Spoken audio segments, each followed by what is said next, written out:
And I'm sure our residents are grateful that you were able to be here. So we'll let the director go through her presentation. After the presentation, if we have questions other than this topic, I'm happy to answer some of them.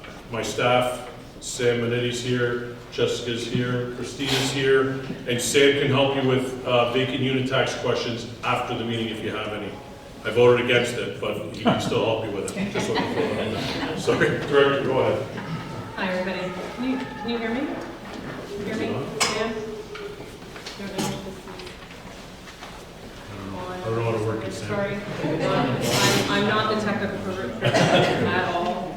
Sorry.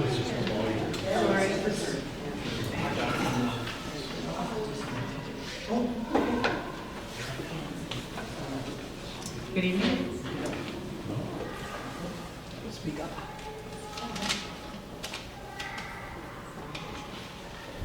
Hey, Mike, when he's getting that ready, Yeah. Can I say something? Sure. We have an election coming up. Not for me. Not for you. All right. Well, you'd be in trouble. No. No, but anyways, usually when there's an Ontario election and a federal, the turnout is lousy for the second election. It's really, really important we all get out and vote. Doesn't matter who you vote for, your preference, but vote for Canada. It's really important. Appreciate that. Yay. There we go. Thank you, Storm. Thank you. I always need the support of a lot of people around me. It's not my forte, so thank you. So hi everyone, I'm Carolyn Ryle. I'm the Director for the Transportation Division with the City of Hamilton, and I always want to thank the Councillor and the Ward Office for having us here, me tonight, to speak about what we do for the community and to put some visibility on a lot of the great work that that is done by the almost 500 staff within the Transportation Division. I did have a couple, the manager and the superintendent were going to join, but in light of what's been going on, I thought I would just I'd come tonight, and they're dealing with a few other things. So thank you for having us, Councillor Spatafor and Christine and others. Sam, I'm thankful to be here, and I'm glad so many individuals have come as well, just to hear me speak. So I wanted just to relay, so transportation, which is one of the largest divisions at the City of Hamilton, we are always motivated, and it's our mandate to provide a safe, convenient, accessible, and efficient transportation system in Hamilton. So we're guided by all those different principles, safety being one of the key things I'll talk to a little bit in the upcoming presentation, but this is what we're driven by, and it's our mandate. The division is broken into three different pieces of how we conduct our business. I am going to talk about transportation operations, which is dealing with signs and signals and roadway safety, all the different aspects that you will see within the right-of-way as you're driving a vehicle or walking or cycling. Our roadway maintenance section, these are the individuals, the staff members that are out there 24/7, clearing, cutting, and making sure, debris and those other things on the roadway are being addressed and dealt with. And then we've got a business initiatives team, which is the bones behind everybody. They're doing all the data collection, tracking requests, inquiries, and I'll talk a little bit more about that as part of our process. So again, we're one of the biggest divisions at the city. There's about almost 500 of us, and there are three major pieces of the business that fall under my portfolio. Next slide, please, Sam. So I wanted first to start about just giving an overview over Vision Zero. So Vision Zero was approved by Council in 2019. We have a 5-year Vision Zero strategy. It's actually going to be coming up in 2025 with work beginning. That's going to be starting in 2026 with regards to our next 5-year roadway safety Vision Zero strategy. So Vision Zero is a data-based approach, deals with road safety, and the goal is to deal with fatalities and serious injuries. We're trying to decrease that to zero. The approach nowadays is very different than the, we'll say, the more traditional approach. The Vision Zero approach talks to how deaths are preventable. We integrate human failing in our approach. We prevent fatal and serious crashes. It's a systems approach, and saving lives is not expensive. So there is a Vision Zero action plan that can be found on the city's webpage for anybody who's interested. It's a very large document. It identifies all of our initiatives, our targets, and what we're striving for. We are held accountable to be providing stats on what's going on the roadways. So we have an annual report that comes out to committee and council, and it talks to everything that's happening on the roadways throughout Hamilton. So we can talk about age groups, genders, vehicle types, road types, intersection. We can do any class of anything on the roadway, and that's a very large masterpiece of work that the group does. And it helps us gauge whether the changes we're making on the roadway actually are making a difference, or whether we need to pivot and do something different. So roadway safety is a very key thing for us. So I wanted to highlight that as part of this presentation. In any piece of work that happens with regards to the roadways, we're guided by policies. So things, decisions, staff are guided by numerous policies, and I wanted to highlight not only the Vision Zero policy that was approved, but we also have something referred to as complete streets. And this is more of a planning. So really how roads overall operate starts way back in the planning phases. So we're dealing with policies, how they're planned, then how they're designed, how they're constructed and maintained. So from a transportation perspective, this is cyclical in how we're dealing with how a road would operate and maintain, and that's why there needs to be a lot of individuals at the forefront of how things are being designed through policy, etc. Because at the end of the day, transportation operates and maintains those roads, and we want to be maintaining them to the best we can, and obviously ensuring that they're multimodal and they have a whole host of other different features that we're moving towards with regards to policy set up by the city. So the Complete Streets was approved in, I think, 2022. Again, this is a policy framework where we're changing the dynamic from the vehicle-centric to a multimodal approach. We look at climate change, we're looking at vulnerable road users, we're looking at accessibility, and again, it's changing the dynamic that not everybody wants to be driving, nor should everybody be driving from their home to every destination. We're trying to have sort of the work, your social life, all that happening in your backyard, and the roads are being designed to create that so that anybody, all ages, all users, can safely get around the city on the road network. So that is one of the policies of Complete Streets aligned with Vision Zero that help us from planning all the way into how we operate and maintain. Next slide, please. So we were here, I think it was last year sometime, and we were doing a roadway safety update. And I thought it would just be important just to bring back to the community, because we work very closely with the councillor and Christine and Sam on specifics around road safety. So this is a topic that is in my world every day, all day. So I wanted to highlight just a few 2024 highlights, and there are many more, but I wanted to highlight some tonight just to show the community, you know, the work that's been going on behind the scenes. You probably have already seen it, hopefully, out on the streets. But again, this is a collaborative approach in working with the councillor in his office, hearing from constituents and residents on how we do our business and what we implement and what we budget for, and then also other things that we put into play and working together. So in 2024, we had pedestrian guidance enhancements at 12 existing traffic signals. What we mean by that is we did enhanced crosswalks, or we did accessibility, or we did the countdown with someone crossing the street. So different technologies that we would have enhanced at 12 different existing traffic signals. We did traffic calming speed cushions at 11 locations. So again, we worked very closely hearing from constituents and with the councillor in his office on incorporating 11 different speed cushions as a traffic control measure throughout neighborhoods that we're hearing about speeding and concerns around vulnerable road users, whether it's schools or parks, little children, or just anybody living in a neighborhood. So we worked towards putting 11 in 2024. There was a new pedestrian crossover, a PXO in our world and how we refer to it, on Scenic Drive at Olympic Park. We continued implementation of a Ward 14 Complete Street study. Major study was completed, again, in collaboration with the Ward Office, which had short-, and long-term strategic priorities for Ward 14 specifically, and we've been continuing that implementation. There was a new bike boulevard put into the, I'm not going to say this correct, but the Fresendine and Gurdette neighborhood, and new protected bike lanes on Upper Paradise between Rymel and Stone Church. So those were some pretty, we'll say, significant investments, time, design, and implementation that was put into Ward 14, in 2024. So some highlights for 2025, just because we've been keeping the Ward Office up to date, but these will be rolling out this year. We have a new intersection pedestrian signal and IPS, so this is literally a traffic signal that will stop traffic at Upper Paradise in Skyview. We have a new pedestrian signal, another IPS going in at Stone Church and Juliebeth. We have new raised pedestrian crossover PXO on San Antonio at Mountain View Park. new raised crosswalk and always stop at Chedoke and Southridge, new controlled crossing at Mountain View Park at Lavender and Scenic, and new protected bike lanes on Stone Church between Harrogate and Omni. So again, there's quite a few. I'll take questions at the end if that's okay.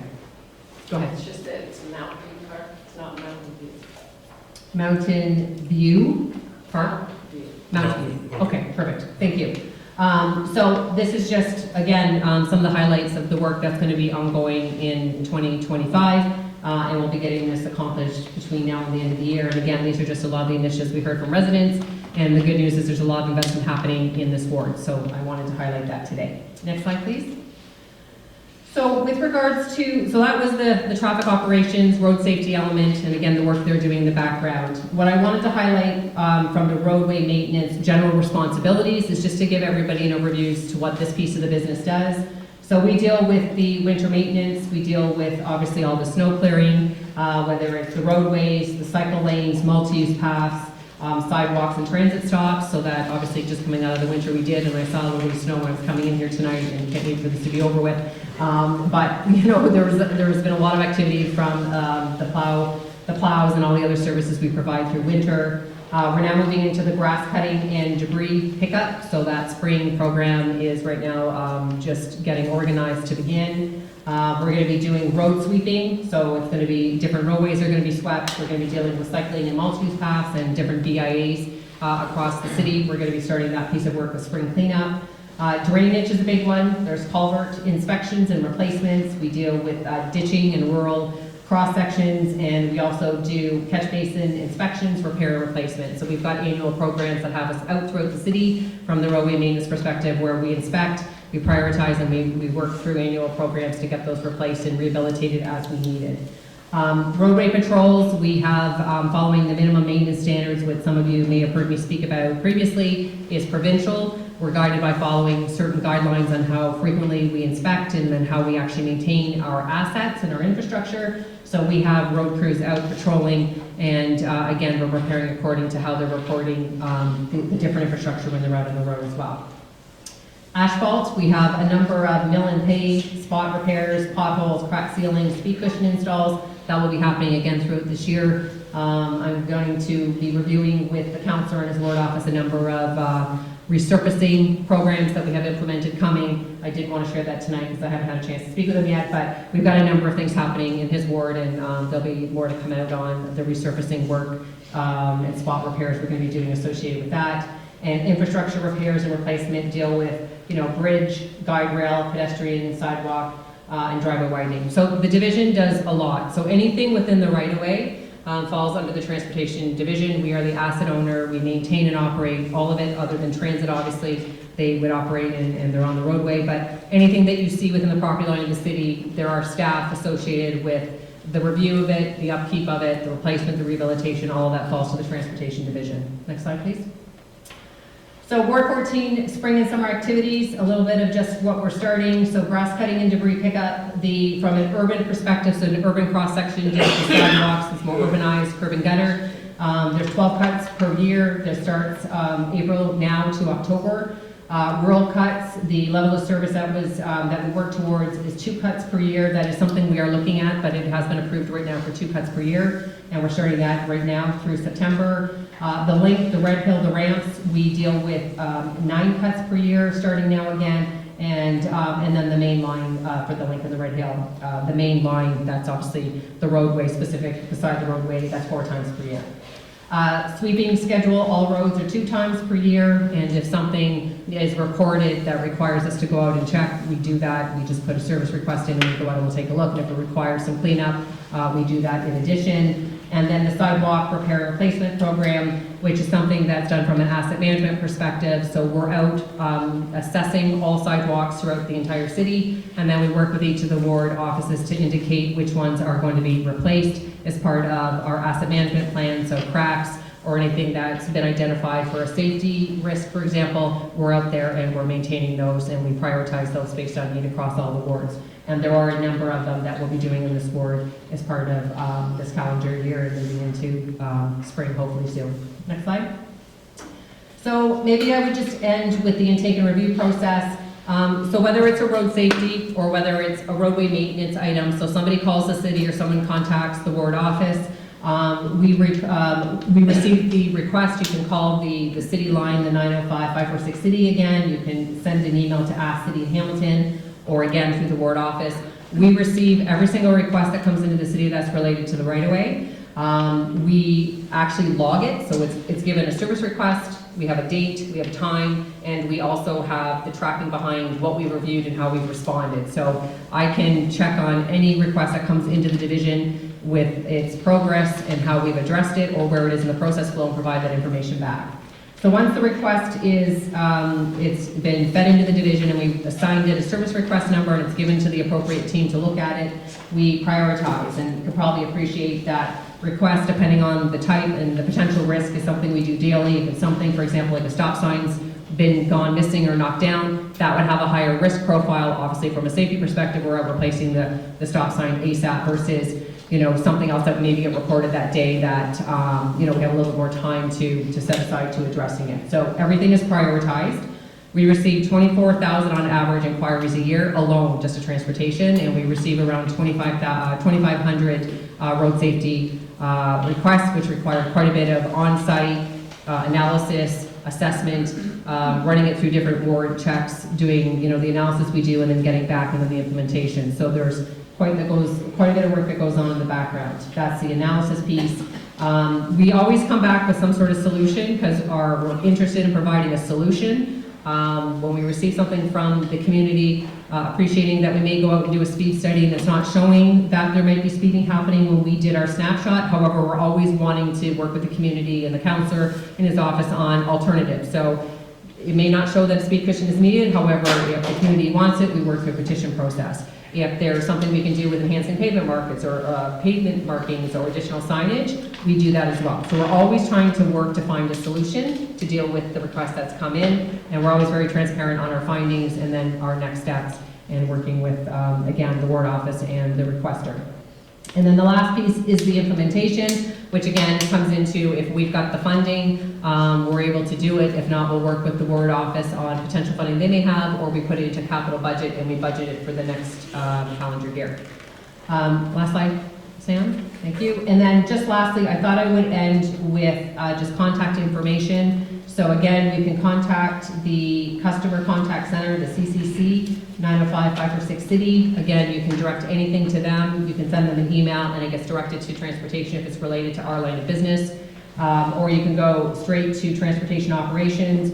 This is our traffic ops. This is a road safety. So if you have a road safety matter, you go to trafficops@hamilton.ca. That's fed directly into that group. And again, we have our own tracking prioritization system, and they will respond back to you. So they will acknowledge it. And it does take time to assess some of these because they take sometimes 4 months, 3 months, depending on climate, weather, what we're dealing with, but you will get a response back. So we appreciate your patience.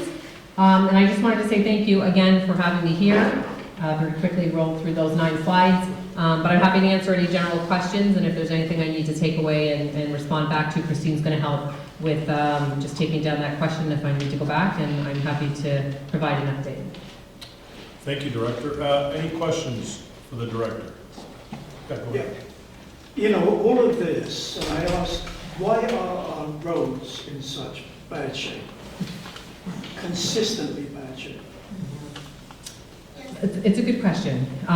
So it's a good question. The reality is there's a lot of competing needs for infrastructure throughout any municipality. So in my short 2 years here at Hamilton and in the other municipalities I was at, there's always competing priorities for infrastructure. And in working with council and working with roads we're bringing forward, we're strategizing on the top priority roads that need investment, and then we're also working through right now different strategies of how we can increase longevity, but also deal with the matters at hand. So I think it's a combination of many things. I think there's funding envelopes and things that we're dealing with, and there's also different strategies we're now looking to try and again increase longevity and deal with certain situations. I understand where you're coming from with the condition of the roads. We've gone through a very bad winter. The number of potholes right now is through the roof because of the freezes and the thaws. So we're dealing with a lot of just, climate, weather, infrastructure needs, funding around those infrastructure needs, and then trying to prioritize a lot of needs. We paid some of the highest rates in Ontario, taxes. We had some of the worst roads in this province. We just seem to fix or repair half-assed most of the time. Why don't we do things in concrete instead of going through this like every 3 or 4 years? You got to rebuild the whole road. Why don't we go with concrete? So the 2 questions. I'll answer the first part. The concrete part, I'll leave to the director. I have no idea.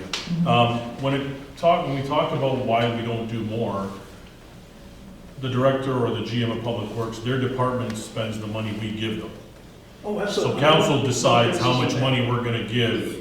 They come with an ask, we'd like to do this, Yeah. then we decide, yes, you can have it. They may say we want more, we say no because we wanna put that money elsewhere. So there's 2 things, there's competing interests outside of roads in particular. It could be other things that you may not agree should take priority over that. But I think that's where the rub is, not so much what the departments do, but the money that maybe should be allocated to this department goes elsewhere. The concrete question, I'll let the director answer. Okay. Exactly. And I have one other comment as well.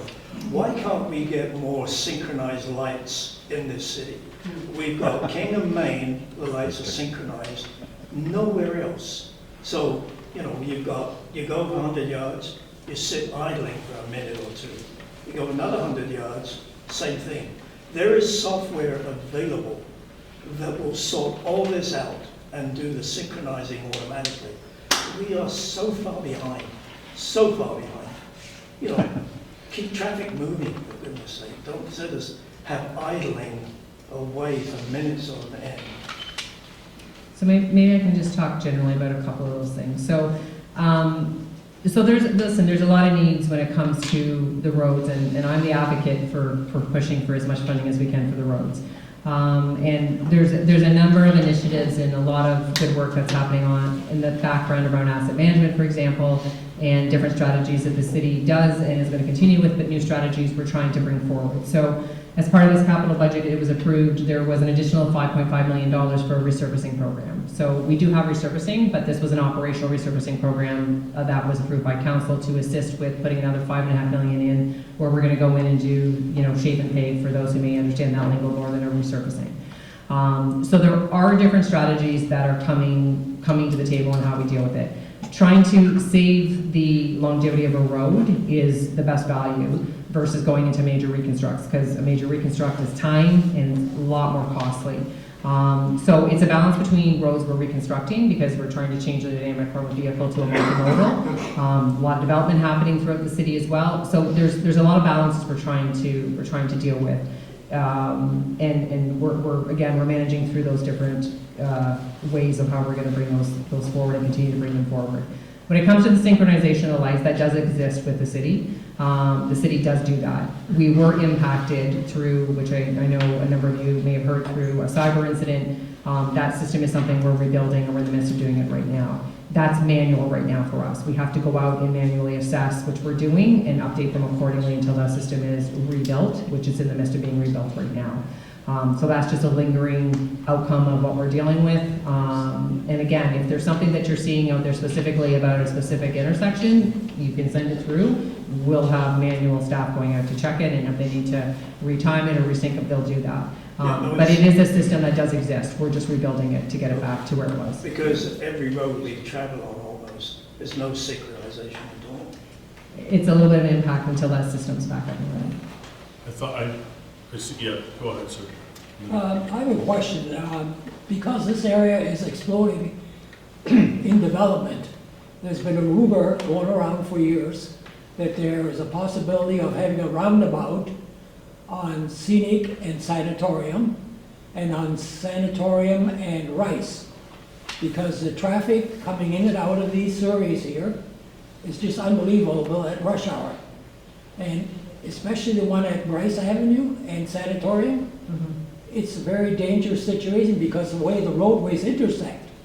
So is there any thought of a roundabout down the way? And when that the Valari property gets developed, on Scenic and Sanatorium, it's gonna be Bedlam. There's gonna be thousands of people living in there. So I'll talk a little bit about the development process and what transportation's role is in it. I'm not going to confirm if there's a roundabout going in there or not, but what I will say is that when a development application comes to the city, that goes through the planning department, we are consulted with to understand the number of units, the number of vehicles, and we will work with them on trying to understand what that would look like from a volume perspective. And then depending on the volume, we then work with them on a traffic impact study that we want the developer to bring back to us so we can understand what infrastructure is needed as part of that development, whether it's a signal, whether it could be a roundabout, whether it's sidewalks, streetlights, all those sorts of things as part of the planning process. So with regards to those two, I'm not going to comment right now on whether it's roundabouts or not. I am an advocate for roundabouts when they're used in the right context. I think from an environmental perspective, I think from the continuance of the traffic moving safely and slowly, slowing down traffic going through a roundabout. Some may not agree with me on that, but that is what they're there to do.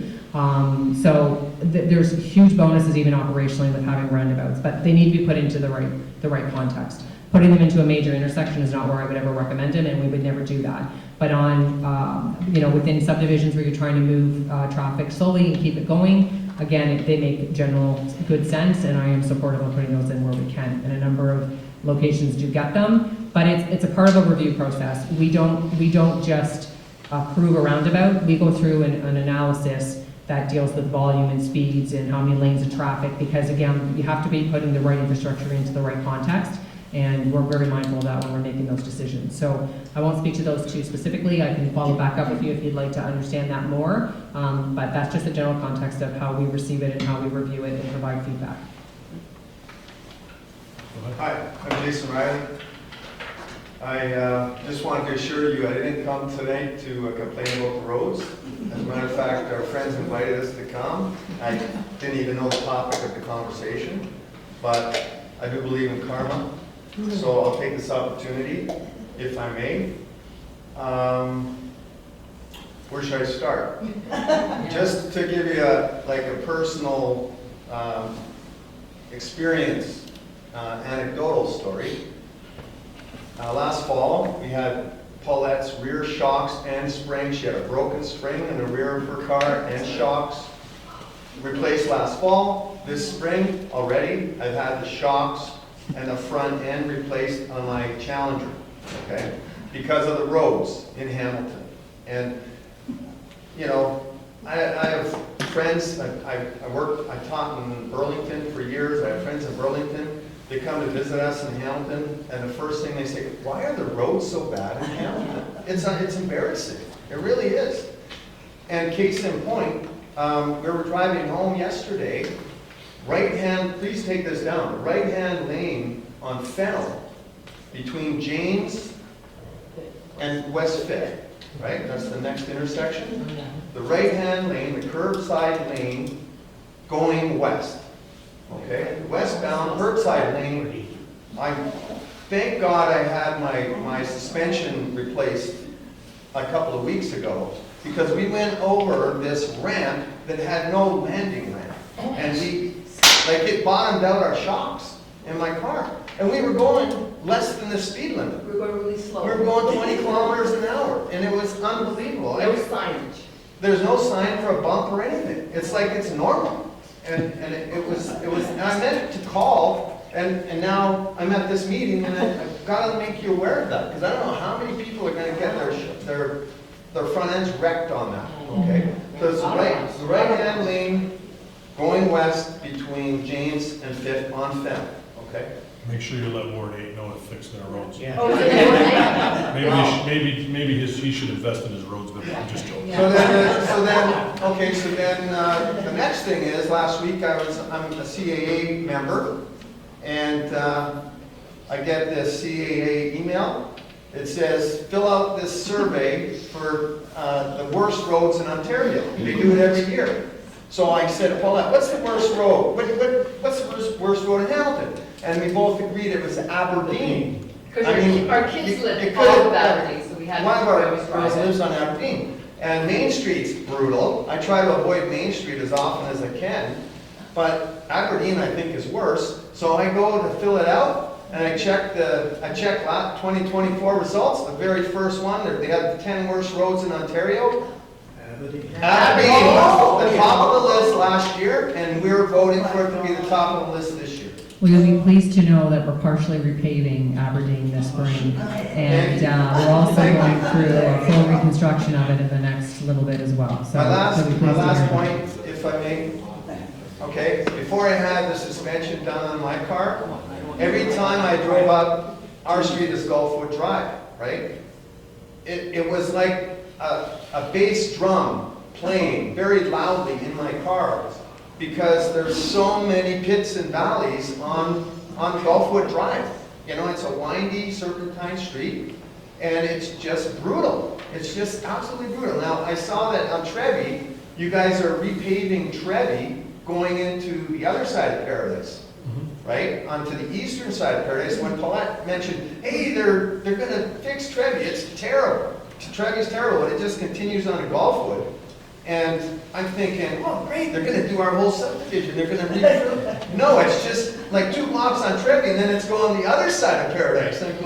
I was disappointed in that, but. I only have so much money, Yeah. so that's part of my program. The director operates, obviously, that Right. program, but that's money that I used out of my funding, and I only have so much money, so it'll eventually be heading. Eventually come to It it. just went the wrong way. Yeah. If you called me before, maybe I would have went the other We're way. quite excited until we read your. I- Let me look at the map. That's normally what happens, once Anyway. people talk to me, excitement wears off. But I appreciate the hard work you guys do. It's just, this is a reality in Hamilton. We're proud Hamiltonians. We moved Yeah. out here from Vancouver. We love Hamilton.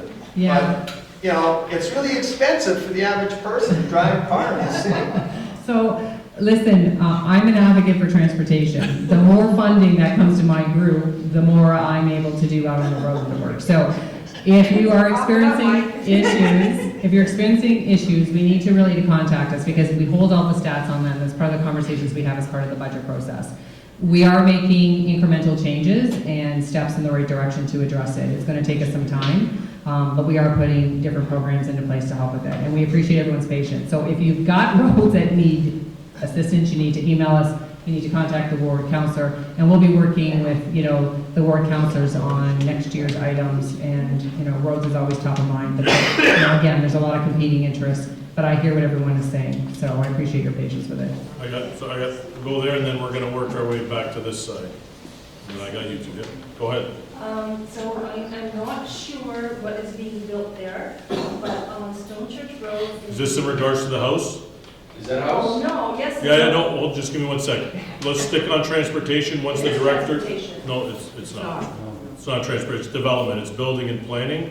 I'll get to that. road is gonna be crazy. Are there plans to do something about it? 'Cause that location for the driveway is in a crazy spot.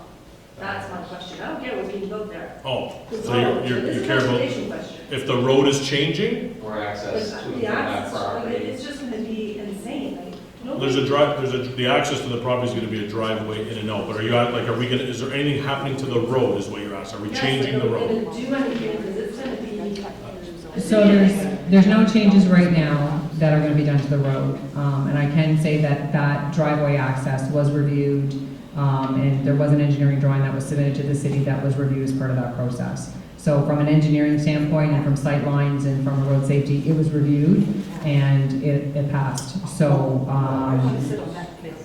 well, it's my group that reviewed it, so I know what was involved in reviewing it. But it met the engineering standards and guidelines around it, and people may not be happy with what's being placed there, but from the technical perspective and what was reviewed, the driveway access location and meeting standards and guidelines that we're bound by, it met. So the driveway access was approved to be put in. What road is this? Stone Church. Stone Church. At the traffic circle and on. So is it, what is it? Is it Hold a on. house? Yeah, again, I just want to respect the director's time, she's been at, funeral all day. Yeah. If you have questions of her operations, and the other questions, I'll stay here all night for you. I'm gonna work this way, yeah, go ahead.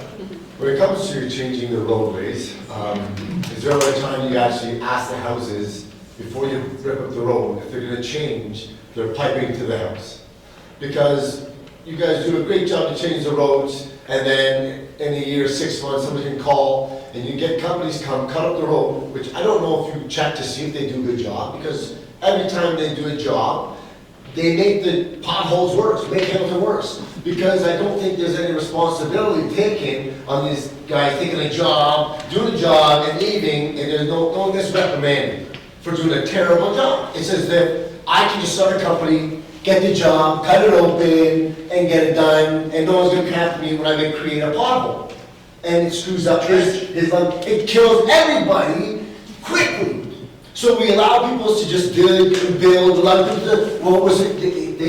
They found an engineer, they found a loophole, and it's a permit, this, but we don't have any ramifications that people who touch our city. They come in, whether it's city, I mean, you guys only have a small number of people who work for you that were going to do a good job and that want to stay working for the city. I get it. So we have to hire companies. But when we're hiring companies, why are we not making sure they're doing a good job? And whether or not we should hire them again, if they're out to do a good job. And they're going to go back and fix it. Because then you go and you fix it, it's like, are you kidding me? Is this what we're okay with? And I get it, you're busy. Okay, so that's what I get is we got to make sure these companies are doing a good job. I'll go pay them. Just like in the real world, is we'll pay you until you have a good job done. That's it. And I get frustrated because we're smarter than this. We're going to do this whole road here, and we don't ask anybody, hey, it's very cheap right now, we can roll it into property taxes. We're going to change your piping so you have that nice big pump piping for your house, and we don't got to screw up the road later. We got to inform the people what their opportunity is now, because we're going to do your road. You know what we do Aberdeen. So when you do Aberdeen, contact these companies and say, hey, your piping going to thing needs to be fixed. This was going to cost. Want to roll it into your property taxes or whatever? But we got to do it now because we're changing the road. We want to do it later. So when you're fixing the roads, can we implement something like that? It's like we start asking people like, hey, this is the opportunity to do it because we're going to do it. We're going to charge you to do it no matter what. Because there's no problem raising your taxes to charge you for doing things. That's one. The protected surfaces on the road. I love Alberta. I live on it. People don't cycle on Upper Paradise. And we put these pylons up to stop everybody from being able to help someone else go turn right. And you're a climate change activist, but everybody's idling that like crazy because you don't allow traffic to flow for us to be nice. You're allowing everybody to have to be sitting there, don't turn right on red, don't look around, everybody's a drone, and just sit. Because you want to make the road safer and not the driver more responsible, the bicyclist more responsible to know where everybody is. Electric cars, you don't hear them, so people are going to get hit. But people are going to get off their phones. So instead, we're catering to a frustration where it's like, hold on, we're catering to people who don't pay taxes for the road. They don't pay for license. They don't have insurance. They don't wear a helmet. But we're going to make it safe for them. But they don't care about their safety. So why are we putting on protected areas when there's actually no one even there? You're just causing more confusion. Just on Sundays, there's a group of older gentlemen who go there. That's about it. So I get wondering, did you check to see how do we fix, like, do we need this in this area? Because I like the cycling, go get outside, but we need to type everything, and people turn left and they barely get by, and you fix it and they smash into it, and also must increase the cost of clearing the snow. Yeah. Too much for you, sir? Sorry, I get frustrated. That's okay. When I'm young, they talk, and then I get older, like, oh, this is what they're talking about. That's okay, it's okay. So let me see where I can start on this one. There was a lot of different things in it. Road cuts, okay. Road cuts. So, Stay on top of people who do a good no. job. What I want to say is that anybody doing a road cut in the road comes to the city and they apply for a permit. So that's for someone who's, for example, doing work at their specific home.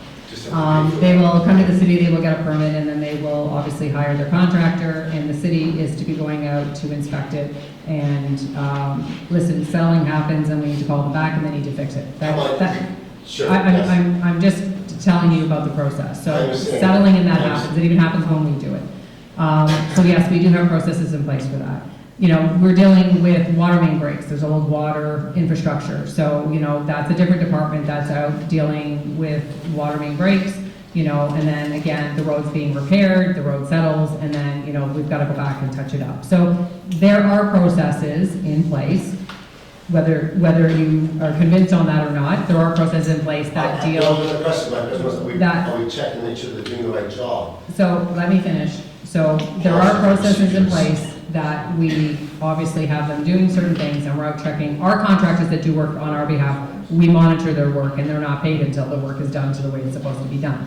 So there's different parties, there's a whole host of different things that are happening in the roadway. So yes, we're keeping track, yes, we're following up, yes, we're dealing with utilities, yes, we're dealing with contractors, yes, we're dealing with individual people, yes, we're dealing with developers. There's a lot of people in the right of way doing a lot of things that we're monitoring, chasing down, and working with. So there's a lot that goes on behind the scenes in trying to deal with that. If you're dealing with something, which it sounds like you have, where someone did a cut in the road and the road wasn't fixed or it's sunk, you need to report it.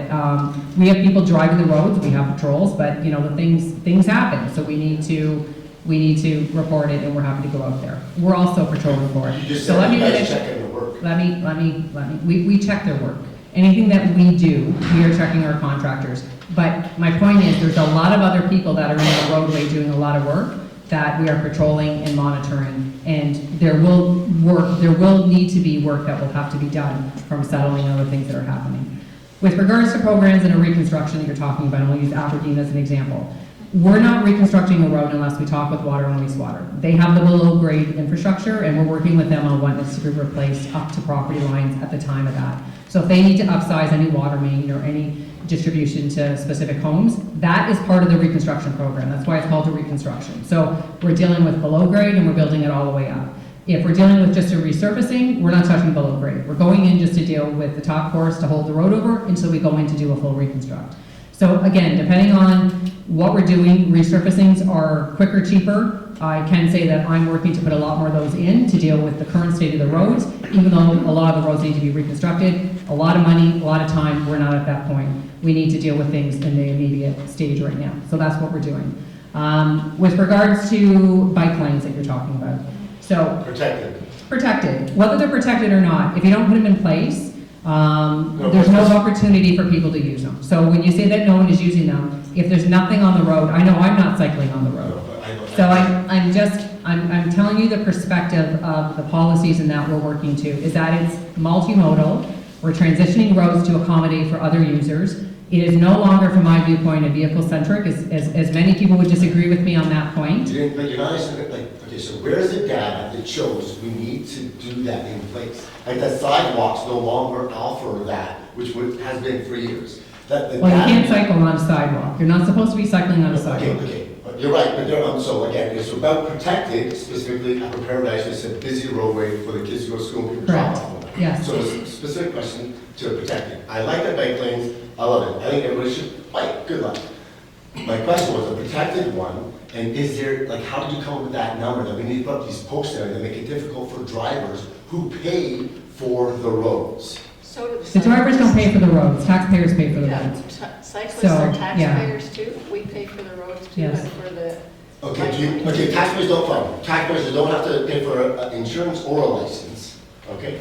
So, I mean, give the one you want, you pay taxes, you pay your kids. So let me Taxes. let me just be clear on the policy. Protected, Dan, why is it protected on certain areas? Where's your data that shows, okay, this road? Well, it's protected if we're dealing with high volumes, we're dealing with multi-lanes, we're dealing with higher speed. So there's a whole bunch of criteria that we use. But how do you pick up a paradise? How do you pick up a paradise? So it's multi-lane, there's high volumes of traffic on it, there's schools, we want vulnerable road users to feel safe. And a lot of vulnerable road users won't use the road because they're worried about getting run over by someone who's texting, speeding, and not paying attention. So to be clear on the policies, we are moving away from a car-centric society, and we're moving into accommodating for all ages and all abilities, and that will accommodate for sidewalks, multi-use paths, cycling, and all other modes of travel. Transit, I'm an advocate for all of that. So I appreciate the frustration drivers are feeling, but we are creating roads that allow access for all users, all ages, and all abilities. So are we going to look to get an increase the safety that they now cyclists should take? Wheelchair, scooters, electric scooters, are we now going to then have a bylaw where they should take a license and you can put that funding, get that money out of those people that want those roads to be safer to do it? So that's a Highway Traffic Act through the province, that's not through me. So I'm only advocating policies that were approved by council. And I know Vision Zero, complete streets. There is a cycling master plan that you can look at online, for example, that talks to an approved cycling master plan throughout the city. It talks to where bike lanes, multi-use paths, and everything else was approved to be put in. And again, if you don't put the infrastructure in, you don't have the opportunity for those other multimodal folks to use it. That's why we're putting it in. So what are we doing with sidewalks? I gotta give some, okay, Sorry, yeah. let me get some. No, sorry, everybody, I appreciate that. Let me make a comment about bike lanes. I use that bike lane in Upper Paradise. Yeah, And I'm no, sure just you're listen on to this. me, please. There's a white line down there, 3 feet from the sidewalk, that's hardly protected. I've had cars go by me with their mirrors closed. I think you're probably talking about Mohawk, where they have the little candlesticks. And that's to prevent people cutting you off, okay? That's, so. Or driving I in the do- bike lane and running you over. Yeah, exactly. The other question I have is, I don't know if you can comment about the two-way conversion of Main Street. Are you involved with that and the timing and the cost? I'm involved in it, but it's being run primarily through our engineering team that's constructing it. So I'm involved with the traffic signal work, and Okay. there'll be more to come to council on that timing and all of that work. But yes, it's something that's on the forefront of what we're moving towards. Yeah. Thank you. Yeah. I just have a comment. It seems every year there's so much more litter along the side of the link and the ramps on and off the link. And also I drove up the Queen Street Hill and I've never seen so much litter along the roadside. It's terrible. Because people don't recycle properly, that's why. It's springtime. We got the program, like we showed, the debris program starting, it's unfortunate that people just, instead of taking the garbage out of their car and putting it in their garbage at home, they want to throw it out the window. It's behavior. It's the same when we talk, when I get calls from people saying, well, you need people to start slowing down in the neighborhood. That's behavior. There's nothing we're gonna be able to do from a council or like road operations to slow people down. And most of the time, the people that are speeding are your next door neighbor. It's not someone from Oakville coming through our little neighborhood speeding. They're speeding on the Link and the Red Hill and all the main roads. In the neighborhood, it's your neighbors that are speeding and not stopping at stop signs. I mean, we could put as many speed humps as we want. Between speed hump to speed hump, they do 80 kilometers an hour, right? So, well, I had some people behind, and then I'll come back. Yep. Go ahead. sir. Yep. Yep. Go ahead. 3 quick questions. Phase 1 of Scenic Drive, we were supposed to have a bike lane on the hydro side. Status of that, status of phase 2 that was mentioned last year. And could you explain the logic on Scenic Drive and on Sanatorium Road? On one side of Paradise, it says 40 kilometers ends. Across the street, it says 40 kilometers begins. It's just illogical to me. Maybe you can make some sense of it for me. I'm gonna answer 1 and 2. 3, if the director doesn't have the answer, then, because I think we've had this question before. I did send it to you once before. So, on question 1, phase 1 of scenic bike lane on the park side. Hydro land, yeah. Yeah, so what's supposed to happen there where the PXO is that crosses you over? We're supposed to have the multi-use path that takes you down. That's still engineering and Hydro 1. Again, we have a plan. We know exactly what we want to do. We can't do anything until Hydro 1 says, go ahead. We'll sign a legal agreement allowing you to come on our property. Those conversations are ongoing, but we have no approval from Hydro 1 yet to say. Unlikely this year then? Very unlikely this year. Yep. Second part. Phase 2? Phase 2, Chateau Court to Golding. I passed a motion today at Public Works that would still need to be ratified at council to defer it for 1 year. And the reasoning around that is just public consultation, and not from our staff's perspective not doing it, but I've received a ton of resident feedback, even in phase 1, prior to me being the counselor. The previous counselor's office was not able to do a ton of engagement there. I'm not gonna get into the reasons why, but it didn't happen. There's some residents that felt they didn't have the ability to be involved in that consultation, even though the staff did the consultation. It just wasn't communicated, the engagement wasn't able to happen. So I don't want that to happen on phase 2. So that gives us another year to have more meetings, bring in our consultants again to review, and we're also going to be setting up a citizens committee that can help with engaging with other neighbors around that area to talk about it, and we can meet as a group and continue to have that engagement so that staff, my office, and the residents can work towards a plan that helps and everybody wants for 2, 3, and 4. Okay. And the third one was, Just the 40-kilometer signage makes one side of... so on both sides of the road, Director, one, when you're driving towards one, it says 40 ends, and then on the other side, coming in the same direction, it says 40 begins. Both on scenic and sanatorium. So is there a school, sorry, is there a school in the area? Is there a school in the area? Yeah. And Leslie, and Yeah, usually, for example, when you're entering a school zone, we'll have, for example, a flashing 40. So it'll tell you the 40 is beginning as you're driving into it. And when you're exiting it, it usually will say that it's ending, but you're saying it's on the other side as you're Yeah, driving into it? on one side of Upper Paradise, it says Yeah, so it's- 40K ends, and you cross, so I guess you can go 50 between the intersection. It's trying to delineate the extent of the 40, and it's usually in front of a school, so it's trying to show you. There's no school there. Well, if it's a 40, because I'm talking more about, usually it's in a school zone, will it delineate where you're going into it and the extent of the 40? So that, for example, you know you're supposed to be driving 40 within the limit, and it should be signed in either direction to tell you where it's starting and where it's ending. But I'll take it away and have them look at it. I don't know specifically what you're talking about. Yeah, before you leave, just give Christine Yeah, all the we'll take a look locations, at and it. then we'll have someone go and look at it. But we delineate the 40 zone, so you know where it starts and it ends, and it's typically a flashing 40 in the school zone during school hours. That's what we're doing. We want you to slow down in a school zone, especially during those hours.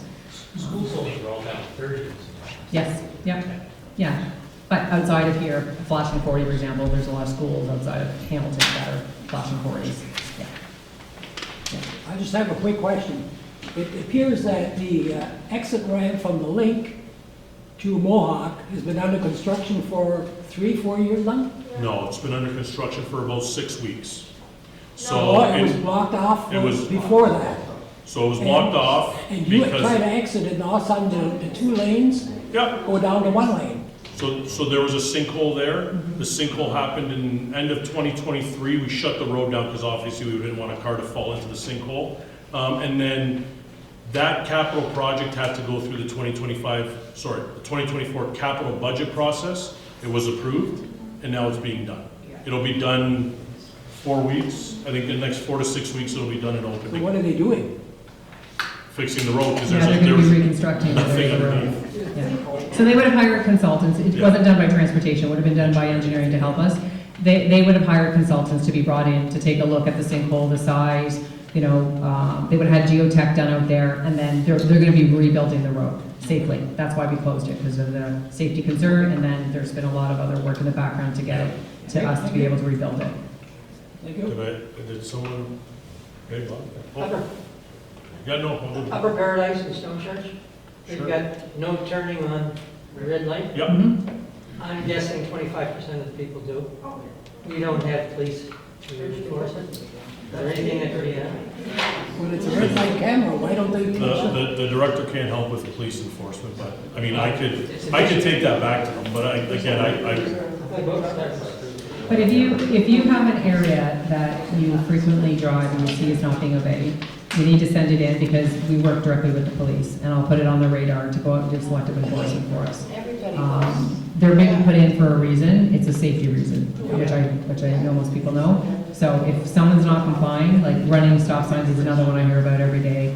We put in stop signs, people are running stop signs, that is, like, a lot of these maneuvers are very unsafe. But if something's happening, and even a stop sign, people are running stop signs, you need to let us know, and we'll have the police go sit out there and help us to deal with some of it. Couldn't the red light camera pick that up? One second. Go ahead. Regarding the crosswalks that have the thick white bolded lines, what is the actual requirement there? Because I've talked to police officers, they say one thing, you read something else. So what is that actual requirement? So in the Ontario Traffic Manual, which we're guided by, you're supposed to be delineating them with very thick white lines on the outside. You're able to do other things inside those lines, but you need to delineate them so they're reflective, so that again, a car pulling up will know where they're to stop and that they'll see somebody in the crosswalk walking. So as long as they've got the 2 lines for some of the crosswalks, we need that to be highlighted in major intersections. What we're doing, we're getting into more decorative creative. A lot of municipalities are turning that way. There are certain things we're able to do inside them. We did a Remembrance Day one, for example, in Stony Creek last year. So as long as we're delineating where you need to be stopping for the safe activity of pedestrians, that's what we're guided by and that's what we're following. So there's no requirement to wait for a pedestrian to cross completely. Yeah, that's into your the issue. right-hand turn. Unless there's a ban on being able to turn right, then you need to, Yeah, you need let to people hold. think you have to wait until you actually cross, and rather than obviously just making people more aware and. Yeah, you need to let if you see someone in a crosswalk, you stay Yeah. behind the white line. Yeah. You let them cross and then you make the movement safely, obviously. But the reality is there are a lot more no right-hand turn on reds that are being implemented, especially in the downtown area, because there's a lot of pedestrian movement and we're trying to protect, obviously, people getting across safely and then the cars making their turning movement safely. Is what we're trying to But you have to wait encourage. until they fully get to the other side of the sidewalk before you make your turn? Yes, Because yes, you should. they could Yeah. potentially turn back. Mhm. You know, that could- You should or you Or they have could to? fall. You should have to. You're supposed to, right? That's You're the supposed law. to. It's a law. Yeah. You're supposed to. Okay, yeah, that's my question, is it the actual law that you have to wait for them to cross? Well, I don't know if it's a law. I do know that you should be waiting for them to cross the street before you're going into it. Because that can paralyze traffic. When I speak to a police officer, he says, no, you don't have to wait for them to complete. Yeah, I don't know, that would be a police thing, like, I don't know what the law on that is, if you have to wait till they cross the entire, I believe they have to be out of the intersection, but that would be a police, I don't know if they would give a ticket for, if you made a right while they're 3 feet away from the opposite end, I don't know if they'd give a ticket out, but. Yeah, and that's nothing we would enforce right from transportation's perspective. So, yeah, if we can't enforce anything on the road, that falls to the, Hamilton Police Services. But I would always caution someone in the crosswalk, wait, because you don't know what can happen. Why did you put out a notice, we're together, so I'm good. Oh, I you got, just, I got the notice, he didn't, about Okay. Mohawk being closed Wednesday, westbound, to fix Okay. that mess in front of the apartment. We had that snowstorm Wednesday, I assumed it didn't get done, because when I went back out on Thursday, it's still there. so you're talking about the, work that Hamilton Water did on Mohawk, that's not what the road closure was for. Okay. The road What's closure happening? was for catch basin repairs. That was further up then, okay, I've Yeah. seen that, that's all. And I have I talked to saw that. staff Right. about That other the, mess, that's been going on for months? yes. And who did that? Hamilton Water had to fix. Our guys. Well, no, our guys did the water work. I don't know, I Who did don't the know. roadway, who did because the- whoever did that roadway, don't give them another contract. Yeah, it's bad. That's disgusting. That's my point. There is a way to do a road cut and then fill it back in properly and pave it so that it's not sinking. That can be done. It was done at our house. And it was done at our house. It never had a sink. In 20 years, it's never sunk. 25. But the last 4 or 5 years, it's been terrible. It's a Every mess time on we cut. There's one on Mohawk west of Upper Paradise. There was one east of Upper Paradise. Yeah. There's 4 of them on Stone Church. Upper Paradise. Stone Stone Church, Stone Church, and Mohawk. So I'll take it back and I'll look at it. Bad. Yeah, What damage? yeah, I'll take it My back. socks are bothering me out on these. Yeah. So I know. why are these? Well, that's what the other gentleman The was saying sad too. part is he knows it's there, and he puts his brakes on so that we go slowly, and we get honked at. Yeah, yep. Well, I said to him, like, you know, I got this guy go flying over us. Can't there be some kind of standard put in place? Well, there is a standard, so I just need to go back and see what's going He on. did it. I want to know. So these guys should, when they keep screwing up, shouldn't be getting contracts to do it. So I can't speak to who the contractor is, and it's not being done by transportation, I don't think, in this case. But I'm happy to take it back and look into it and report, obviously, what I've heard, and let's take a look at it, absolutely. The one on Mohawk between Magnolia and Rice, there's one there that's really bad. Yeah. And And it's been bad for months. I spoke to staff about it last week, again, to say it needs to get done, because it's in really bad shape. And now it's both lanes. It used to be just the. The one, yeah, lane. it's into Now it's the- all the way to the whole roadway. How can you get away from it? Okay, thank you. Thank you. I'll take it back. Thank you. Any other questions for Director Rael? I'll take the heat after she leaves, I have no issue with that. If there's questions specifically to the roads and operations, if not, I would gonna say thank you for coming under these